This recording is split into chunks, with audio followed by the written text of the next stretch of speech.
예. 어제 윤희숙 전 의원님을 혁신위원장으로 모셨습니다. 이번 인선은 당이 혁신을 끝까지 이어가겠다는 약속이자 새롭게 다시 세운 출발선입니다. 지금 우리에게 필요한 혁신은 누구를 배제하자는 정치가 아니라 당의 의사결정 구조와 문화, 당원과 국민을 대하는 태도까지 근본으로 돌아가 다시 세우자는 일입니다. 우리 모두가 혁신의 주체이면서 곧 우리 모두가 혁신의 대상이라는 마음가짐이 필요합니다. 당을 바꾸겠다고 한다면 그 출발점은 당원이고 그 기준은 국민의 상식과 눈높이입니다. 이제 필요한 것은 혁신이 구호에 머물지 않고 실제로 작동하게 만드는 일입니다. 혁신위는 당의 바깥을 먼저 보며 안을 돌아볼 것이고 비대위는 그 과정이 흔들림 없이 이어지도록 뒷받침하겠습니다. 국민 눈높이에 부합하는 방향이라면 실행 가능한 방식으로 속도감 있게 또 질서 있게 추진하겠습니다.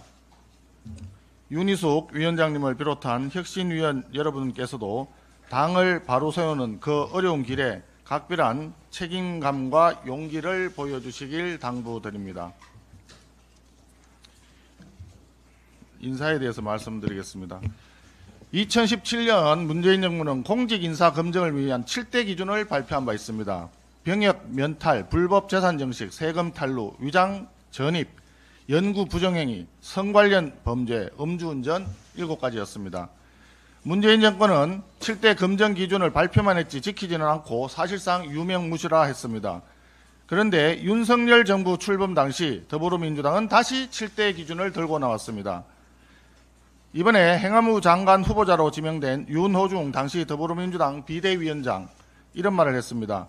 15년 전에 비해 국민들이 상당히 높아진 도덕 기준을 갖고 있다 했습니다. 내각 인선에 대한 검증 잣대로 문재인 정부의 7대 기준을 적용하겠다는 것입니다. 그런데 윤호중 후보자를 보니까 당시 7대 기준상 부적격 사유인 음주운전 전과가 있습니다. 역시 내로남불 정권입니다. 그저께 우리 국민의힘에서 7대 기준을 발표했습니다. 새로운 것이 아닙니다. 기존에 더불어민주당이 얘기한 7대 기준을 이번 정부 인선에도 동일하게 적용해 보자는 것입니다. 그중에 논문 표절 문제를 얘기하지 않을 수 없습니다. 다른 사람도 아니고 국립대학교 대학 교수가 AI를 표절하고 제자 논문을 표절했다고 하니 있을 수 있는 일인지 묻습니다. 제자 논문을 뺏긴 것도 부끄러운 일인데 오타까지 그대로 뺏겨 쓴 것은 정말 창피한 일이라고 생각합니다. 대통령은 부실한 인용 때문에 석사 논문 표절 의혹을 받은 바 있고 국무총리는 표절률 41%의 논문으로 석사학위를 받은 분이라서 논문 표절 의혹에 무관심 내지는 관대할지 모르겠습니다만 이진숙 교육부 장관 후보자 대학 교수입니다. 일반적인 학위 논문보다 훨씬 더 엄격한 기준을 적용해야 된다고 봅니다. 논문 표절 교수가 교육부 장관이 된다면 대학 총장들 그리고 대학 교수들 만나서 무슨 권위를 세울 수 있겠습니까? 국무회의 참석 자격이 없는 사람은 법적으로 임기가 보장된 이진숙 방송통신위원장이 아니라 제자 논문 표절 이진숙 교수라는 점을 이재명 대통령은 꼭 명심하기 바랍니다. 강선우 후보자에 대해서도 한 말씀 드리겠습니다. 어제 언론 보도를 보고 저는 대단히 큰 충격을 받았습니다. 강선우 후보자가 5년간 40여 명이 넘는 보좌진을 교체했다고 합니다. 그런데 집에서 강선우 후보자가 쓰레기 상자를 들고 나와서 보좌진에게 이것을 버리라고 했다 합니다. 일반 쓰레기와 음식물 쓰레기가 뒤섞여 있는 것을 보좌진 보고 분리해서 버려라 이렇게 지시했다고 합니다. 또 집에 변기가 고장나자 보좌진에게 직접 와서 살펴보라고 했다고도 합니다. 보좌진을 집사처럼 부렸다고 하는데 이 갑질 의혹이 사실이라면 장관 자격이 없는 것은 당연하고 국회의원 자격도 없다고 생각합니다. 우리 국민의힘에서 제시한 7대 검증 기준 중에 하나가 갑질 전력입니다. 강선우 후보자 지금 즉각 갑질 의혹에 대해서 해명해 보시기 바랍니다.